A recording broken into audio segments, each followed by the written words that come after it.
Bonjour tout le monde. Alors dans cette nouvelle vidéo, j'aimerais partager avec vous quelques réflexions que m'inspire l'actualité récente. Nous sommes au mois de octobre 2019 et beaucoup d'entre vous auront certainement remarqué les attaques virulentes dans des médias grand public, des attaques dirigées vers ceux qui, comme moi et d'autres, Thierry Casasnovas et d'autres, ceux qui prônent une autre façon de vivre, une autre façon de manger, une autre façon de se guérir.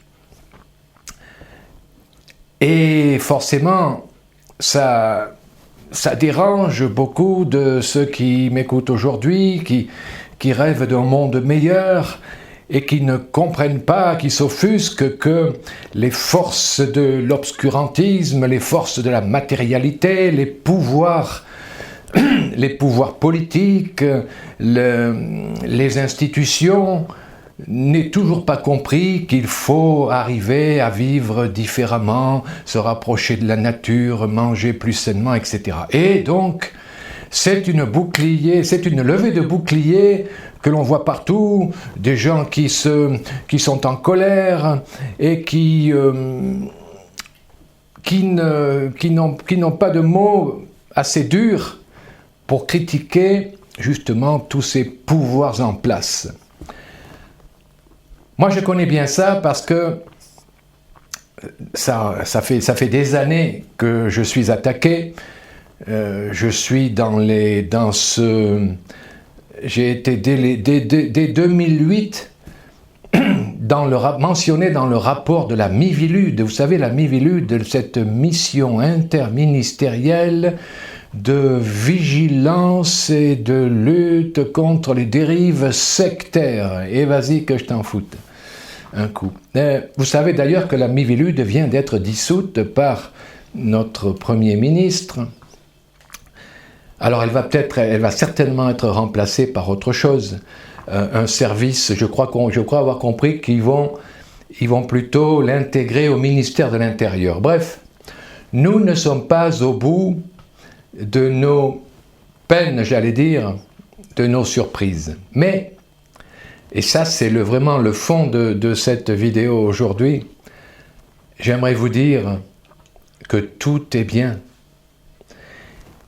Et vous ne faites certainement pas avancer les choses en critiquant les politiques, en critiquant l'ordre des médecins, en vous offusquant, en vous mettant en colère, en exprimant de l'animosité et du ressentiment. Parce que seul l'amour transforme. Et que si vous vous autorisez à critiquer, à être en colère, eh bien, la lumière qui est en vous s'éteint. Et comment voulez-vous éclairer le chemin de ceux qui souffrent si vous n'avez plus de lumière en vous, si vous n'êtes que colère, animosité? Non. Seul l'amour transforme. Seul l'amour guérit. Moi je disais effectivement, en 2008, j'ai été attaqué et croyez-moi à l'époque je me sentais assez seul parce que bon, le mouvement en faveur du jeûne s'est développé par la suite, après la publication de mon fameux livre en 2008.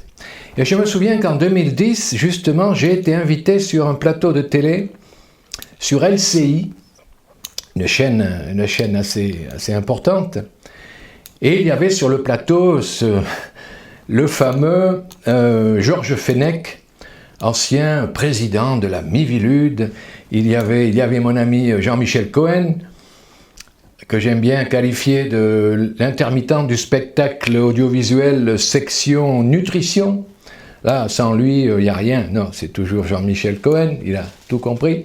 Ben, c'est des petites piques que je fais, mais on s'aime bien. D'ailleurs, il a dit sur le plateau, « Oh, mais Bernard Clavière, il n'est pas dangereux. » Bref, je le remercie. Il a quand même dit à des médias, à VSD à l'époque, qu'ils voulaient me faire un procès pour mise en danger de la vie d'autrui. Vous vous rendez compte?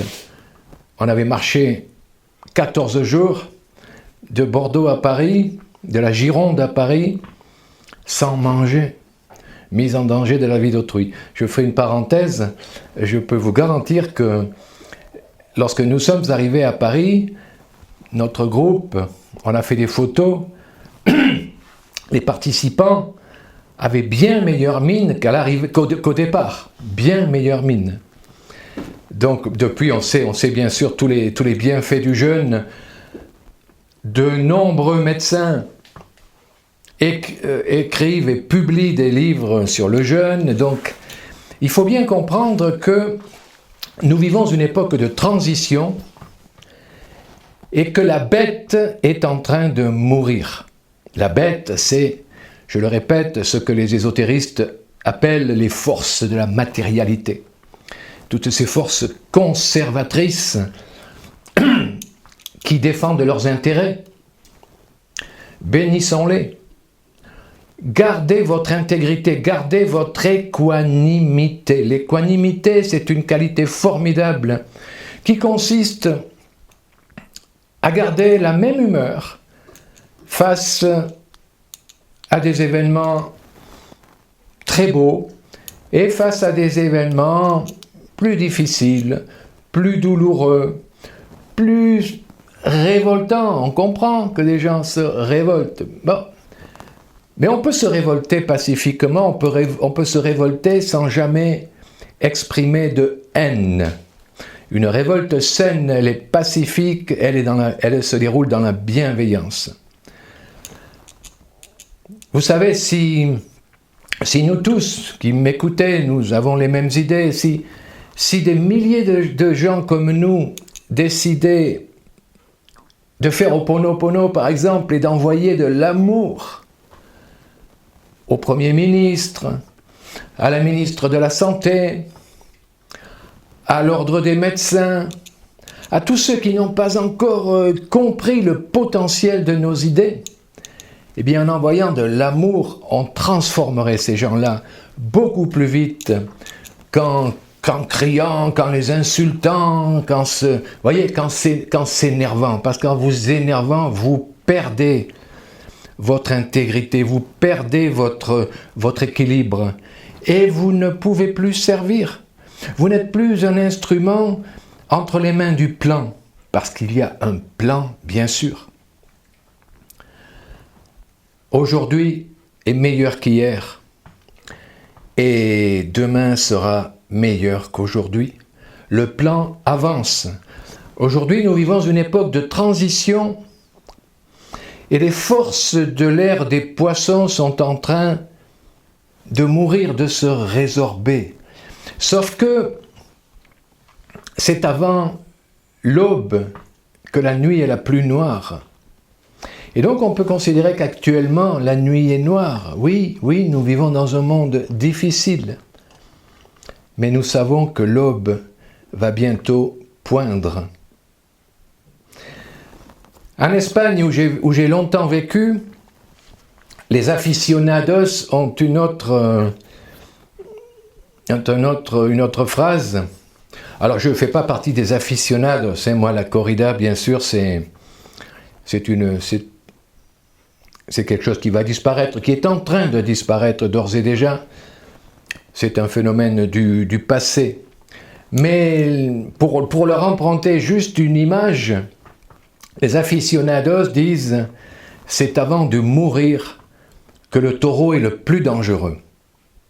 Voyez, la bête est blessée à mort, mais elle peut encore faire très mal, blesser, et peut-être tuer le torero.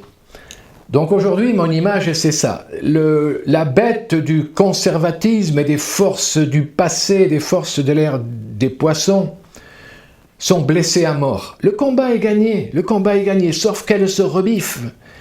Les médias à la solde des pouvoirs, des grands trusts, critique Bernard Clavière et critique Thierry Casasnovas et d'autres, critique tous ceux qui œuvrent pour l'instauration d'un monde meilleur, sans souffrance, ou avec moins de souffrance, tout au moins inutile, puisqu'on ne va pas parler aujourd'hui des poids karmiques, des souffrances qui, d'une certaine façon, ont leur nécessité, ont leur utilité. Bref, on ne va plus démontrer, aujourd'hui tout le monde le sait, même si certains se voilent la face, tout le monde sait que manger moins souvent, et de temps en temps s'arrêter complètement, et manger mieux aussi, est porteur de bienfaits extraordinaires et peut améliorer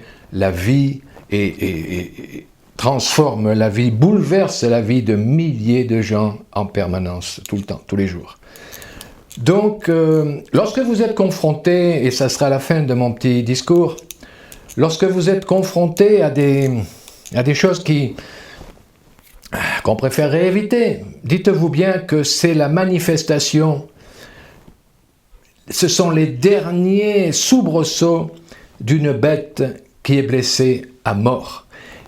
Gardez en vous votre intégrité, la lumière, gardez, et surtout, n'envoyez pas de haine, d'animosité, parce que c'est tellement facile d'aimer ceux qui nous aiment, d'aimer ceux qui ont les mêmes idées que nous. Vous savez, je vais, comme beaucoup d'entre vous, je vais sur Facebook, je vais sur les réseaux sociaux, et de temps en temps, ça m'énerve bien. Tiens, j'ai perdu quelque chose, c'est pas grave.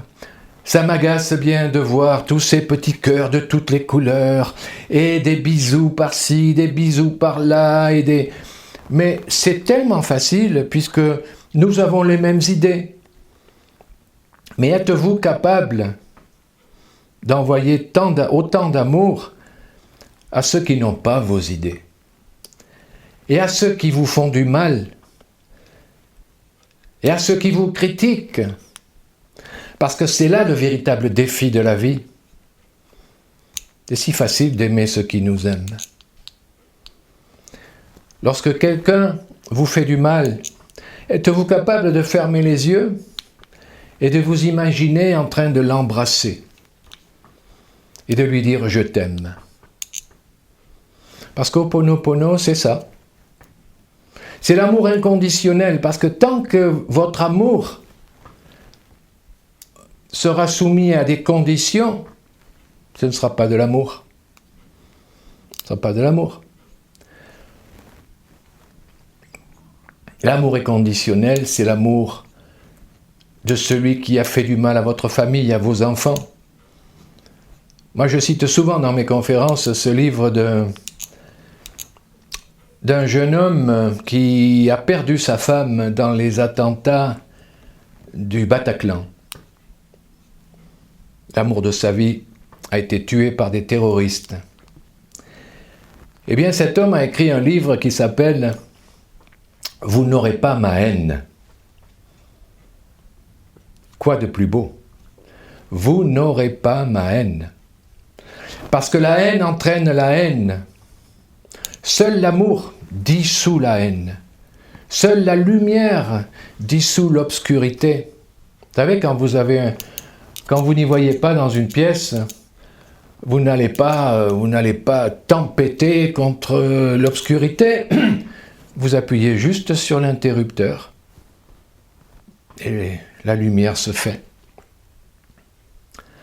Voilà, j'espère vous avoir inspiré avec ces quelques paroles.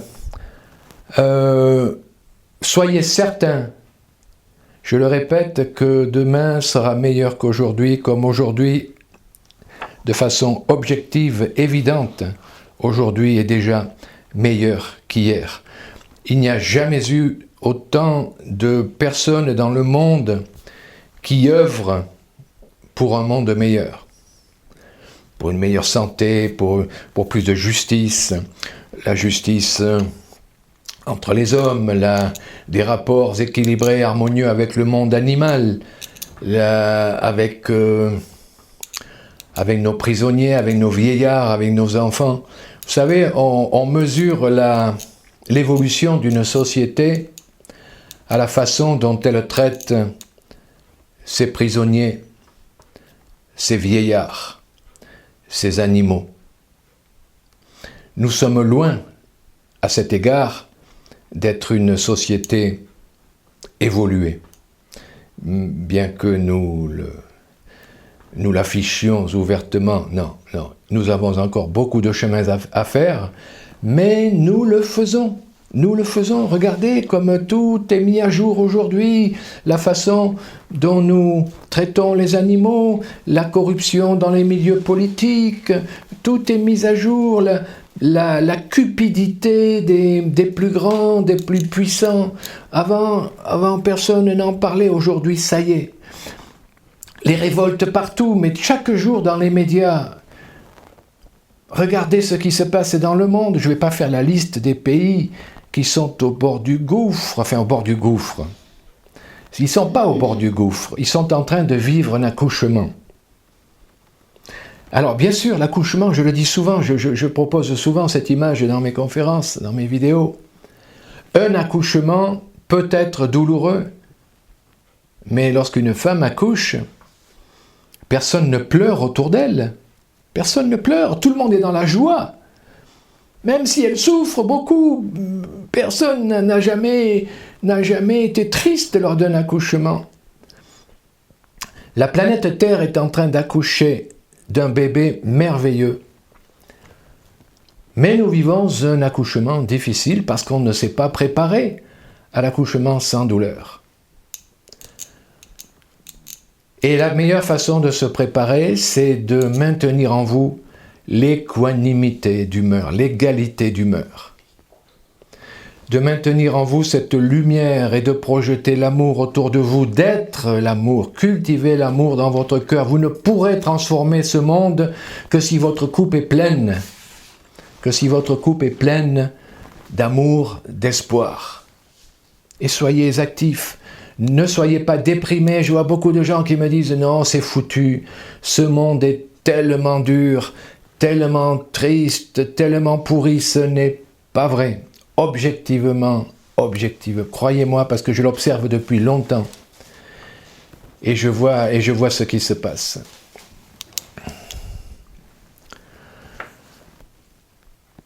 Aimer ceux qui ne nous aiment pas, ceux qui n'ont pas nos idées, ça c'est l'Everest de chacun de nous. C'est le défi ultime, c'est l'exploit de notre vie. Arriver à maintenir l'amour en nous et l'équanimité face à l'adversité. Voilà, j'avais l'air très sérieux peut-être, mais je vous aime et je vous remercie de m'avoir écouté jusqu'ici. À bientôt pour une autre vidéo. Bye bye.